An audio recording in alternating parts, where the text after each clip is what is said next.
This is another video about coronavirus. Maybe I should have included this in the last one, but I've only just come across this like literally in the last 5 minutes. Tomorrow's newspapers are all pretty much leading on the headline that there's going to be a £10,000 fine, £10,000, for people who are self-isolating and go outside. That's draconian. That is absolutely draconian. I mean, that's like basically cars.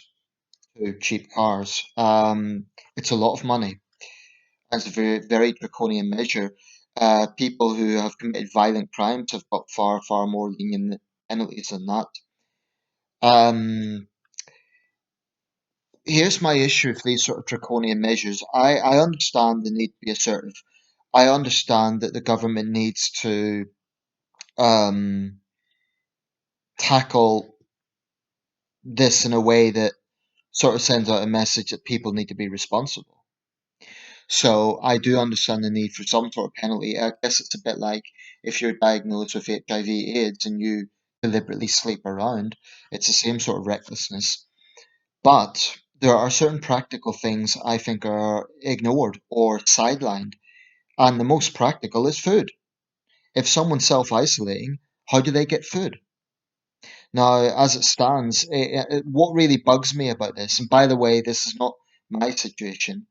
I'm not talking in a sense of this is something that's affecting me, but I have huge sympathy for people in this position.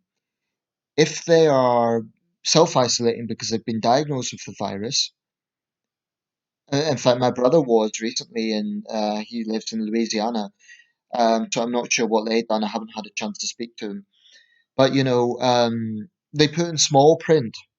Oh well, if you need help getting groceries, then ask a friend to do it. It's not that simple. Not everyone's close to their neighbors or may not be necessarily in a position to contact friends. I mean, this is an example, I think, where the government's just assuming, oh well, everyone's on social media, they could just ask a friend to do it. That might not be that practical. Um, and also, there's obvious flaws with this. Let's say, for example, a friend gets groceries and then they deliver the groceries to the person's house. Well, they're then breaking the regulations by going to their friend's house. Okay, get the friend to order it online. Then you go through the whole business of which address to send it to. I think it's a lot. I don't think it's that straightforward, and it frankly angers me that the government make these, threatening warnings without really considering the positions that people are in. It makes me think that they're not thinking everything through. Now, I do understand that, if people are being reckless, like they know they have the virus and they're just going out and ignoring that sort of responsibility, then probably there should be penalties for that. But I think £10,000 is excessive. That's my gut feeling. And it angers me that there's these sweeping statements being made by government figures and frankly some medical people as well, that, you know, is entirely focused on containing the virus, which is extremely important. I totally accept that. But what is being ignored in all of this, what's being hugely ignored, is mental health. I think we're going to see a mental health crisis. I think we're going to see a peak in suicides because the government and a lot of medical personnel are focusing so much on the virus and not some of the side effects of it. Um, and I think this might get worse if there's going to be more social disorder. There were apparently clashes in London earlier, 32 arrests. Now, whether the police actually impose these fines or not, I don't know. I know that some teenagers have been fined for hosting parties. I don't have a great deal of sympathy there because if you're hosting a party of 25 people, it doesn't matter if there's gate crashes.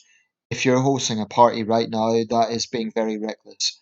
Um, but if someone is diagnosed with the virus and they go out for half an hour to get groceries that they need to get to eat, and they're wearing a mask and they've washed their hands, giving them a £10,000 fine, that seems to me excessively draconian.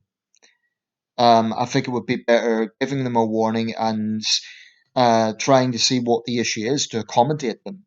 What bothers me is a lot of these things are put in small details. Like there's these big sweeping threats, but then, you know, eating is one of the most basic things. It's not a trivial thing. It's extremely important.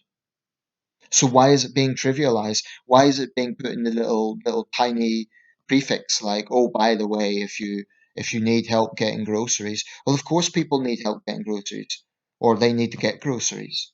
You know, if you're self-isolating for 2 weeks, the only way to get food then would be to order it online. Well, what about someone who may not have access to a laptop? What do they do? And yes, I know most people do, but this is not straightforward, and it angers me that the government is seemingly sidelining those sort of details.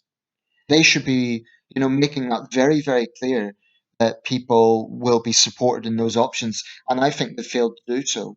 If I was to give feedback on how the government's handled this, one of my biggest critiques would be there has been mixed messaging. I mean, there's obvious things that don't make sense. As it stands, if a family member, say for example, my parents live in Scotland, if they come to visit me, they'll get a fine, right? Because they'll be breaking the regulations because Sunderland is now in lockdown. Yet I could go to my local pub, be around strangers, and stay there till 10 p.m., and that would be fine. That makes no sense because there's far more people in a pub than a house. So I think a lot of this hasn't been fully thought through. I personally think the government is very cozy with the public and industry, and that's fine. But you know, people will notice these things. You can go grouse shooting, yet you cannot meet members of your own family. That doesn't make sense to me. I think the focus on penalties should be on the worst offenders, people throwing parties, people attacking emergency services. That's where the penalties should be focused on. People deliberately being reckless. Say if they have COVID and they don't wear their mask and they just go around not caring. You know, those sort of people should be targeted. But draconian measures on people who are just trying to get by, I don't agree with that. And I think there should be more scrutiny of the government in doing this. Having said that, I certainly don't endorse those conspiracy theorists who think it's all a hoax. I think they're selfish idiots. Um, So that's my take, but it does anger me, quite frankly, the way the government's sending out these sort of threatening messages, but they're seemingly not caring about some practical factors. You know, it's not good enough to put those things in small print. Those are very important things. And someone who might be vulnerable adults, you know, they might be a vulnerable person, they might already suffer from anxiety. If they have the virus, chances are they're already worried. Now they're going to think, okay, I'm going to get fined if I try to get food. It's not good enough to say, oh well, they can get it, they can order online, or they can get a friend to do it. Not everyone has such a straightforward situation, so those people need to know that they have support to do that. And I think the government failed to do that. They've failed to reassure people in areas like that. That's one of my biggest criticisms. Let me know your thoughts. I just think there needs to be much clearer messages that isn't just based on threats.